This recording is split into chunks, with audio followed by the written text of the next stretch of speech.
Hey guys, this is Creed Nation here. Thank you very much for coming by and checking out this video. Today we're going to be checking out the inside the new Xbox Series S, the trailer that they revealed. They revealed a few things and it's okay. So 1, 2, 3, let's get into it.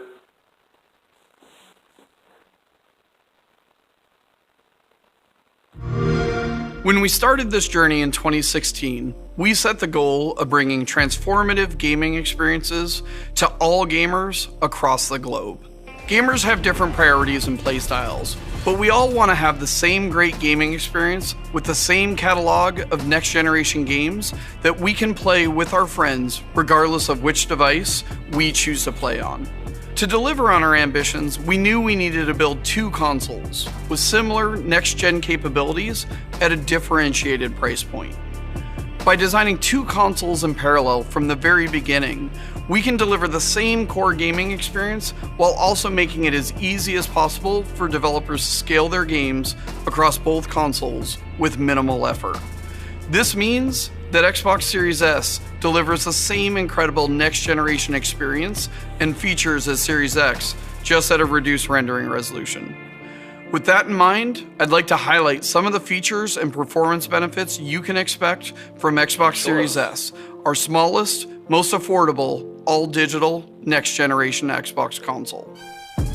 Xbox Series S leverages the same 8-core Zen 2 CPU architecture as the Xbox Series X, running at 3.6 GHz and 3.4 GHz with simultaneous multi-threading enabled. The primary difference between Xbox Series X and S is the GPU. Xbox Series X is designed to deliver a next-generation gaming experience in native 4K at 60 frames per second with support for up to 120 frames per second.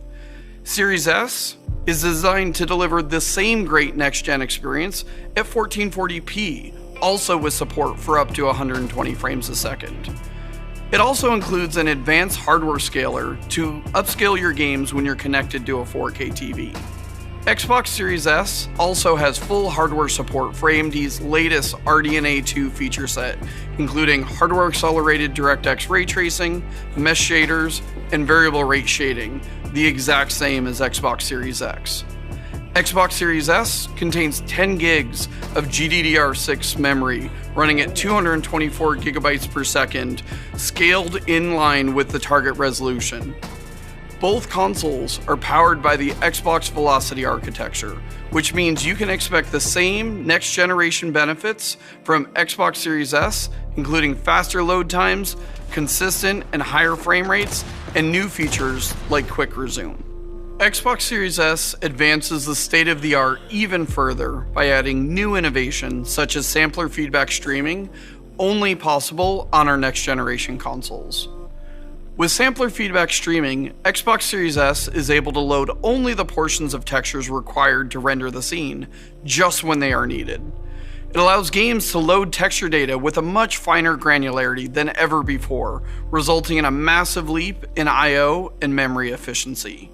The Xbox Velocity architecture works in perfect harmony with our custom SoC to make this possible, including our custom NVMe SSD, dedicated hardware decompression blocks, our new direct storage API, and sampler feedback streaming. This enables, on average, approximately 2.5 times improvement on I/O bandwidth performance and memory utilization beyond the raw hardware specifications. Developers can use this improved efficiency to increase the amount of detail and texture variety, or provide additional resources to other systems such as AI. This means that next-generation games will load much faster, texture quality can be significantly increased, and quick cuts between scenes are now achievable, keeping the player immersed in the game world. Here, you can see how much more quickly games can load on Xbox Series S. The player on Xbox Series S is already enjoying the Outer Worlds, while the player on Xbox One is still waiting for the game to load. This is important not just when players launch a game for the first time, but every time. Whether it's time to load in a new level or restart from a previous checkpoint after a momentary setback, Xbox Series S gets you back in the game faster than ever.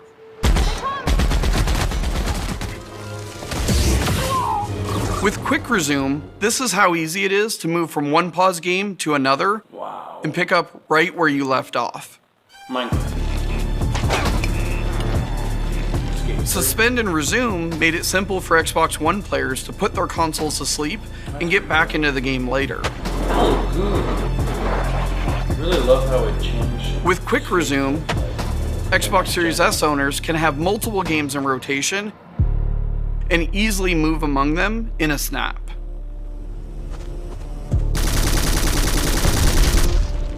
As we said previously, we designed Xbox Series S to target 1440p at 60 frames per second with support for up to 120 frames per second.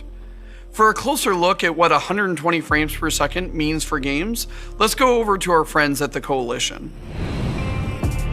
When Gears of War made the move to 60 frames per second on Xbox One, players benefited from higher frame rate, fluid motion, and increased gameplay responsiveness, which is so essential for a precision multiplayer game like Gears. We're excited to announce that with next-gen gaming on Xbox, Gears is taking a huge leap forward beyond 60 frames per second. With our update to Gears 5, we're bringing 120 frames per second multiplayer to Xbox Series X and Xbox Series S. At 120 frames per second, every reaction and input is translated to on-screen action even faster, without compromising visual quality. The Xbox Series S is more than 4 times as powerful as the Xbox One S. It's certainly capable of 120 frames per second, and we've enabled that with Gears 5 without compromising visual quality. For the, You really need to play it to feel how smooth and responsive the game is, as your controls translate into gameplay with less than half the latency. This is so important for Gears, a game that requires precision aiming and shooting, high-speed cover movement, and twitch-based player versus player battles.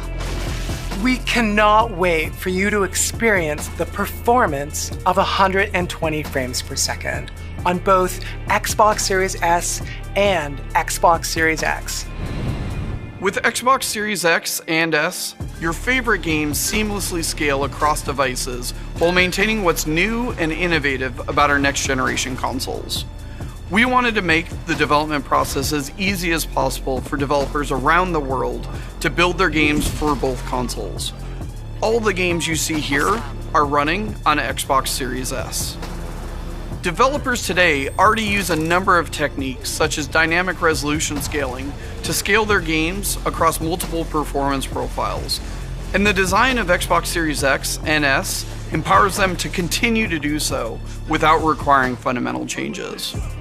Developers will typically optimize their games first for 4K on Series X, and then scale down the rendering resolution to 1440p for Xbox Series S, while still supporting all of the other great next-gen features.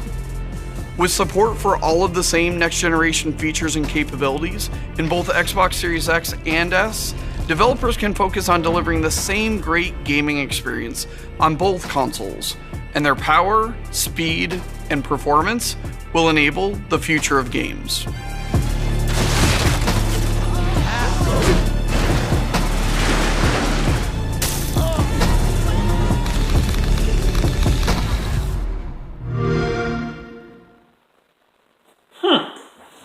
Interesting. I think that you know, it's amazing, and I think that the box is capable of doing much more than we thought it could. But I think we're being misled also, because I don't think a 4 teraflop console is going to be able to do what the PS5 and the Xbox Series X can do, because you gotta admit they're like 3 times more powerful than the box here. So why would they, sacrifice a game so that it can run on a lower end console? Even if they mentioned that they were gonna lower down the game for that system, it's a huge toll for developers. I can just imagine. They say that it's not, but I can just imagine, I'm looking really forward into the next generation. I'm buying Series X. I'm not really into the S, but I think that what they've shown is really interesting. I think a lot of people will end up buying the S, and that's okay because that brings more people into the ecosystem that I love and love to play my video games on, and I guess that makes more friends that I can make on Xbox Live. Thank you guys, and if you guys are still here, means you really liked my reaction. Really, my reaction to this wasn't really hype because I'm not getting it. I'm getting the Series X. But if you're still here, don't forget to subscribe. I mean, if you've been here this long, subscribe. Thank you so much, guys, and comment below what you think about the Series S. Are you going to be getting the X or the S, or are you getting Sony PlayStation 5? Let me know down below in the comments below. Bye.